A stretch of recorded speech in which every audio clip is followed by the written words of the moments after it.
Selamünaleyküm, selamünaleyküm. Hürmetli abonəçilərimdən sağlıq mı, ölçülərimdən sağlıq mı, ballarınız sağ mı, külləriniz hayırlı olsun. Kudayım, ne demişsiniz? Başlayan külləriniz bereketli olsun Kudayım. Həmənizə. Bir acayip hibrit özümüz var. 3 ayırmalı höcək.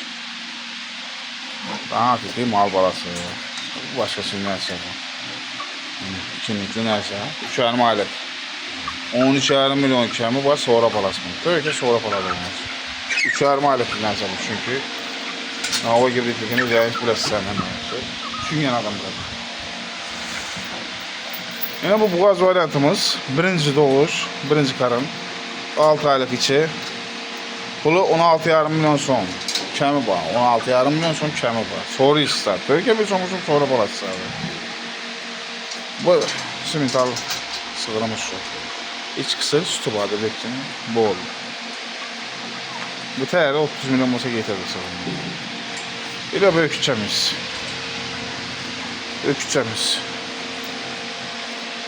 18 milyondan kemi var, sonra parasız. 18 milyondan kemi var, sonra parasız. Böyle küçəmizə gel adamımıza, kravarımıza.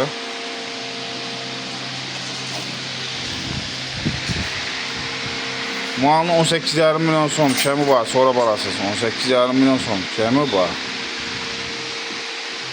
Yine böyle küçülmüş bu. Kızım. Böyle küçülmüşün 21 milyon son değil mi? Kemi var, sonra parasız. 21 börek. Bir son olsun sonra parasız. Yine ortaklar. Adresimize gelelim bu. Karazım bu ayetkan katılmaları. Domlayan Allah'ın da öderimiz. Bir manav müracaat ederim. Bir manav.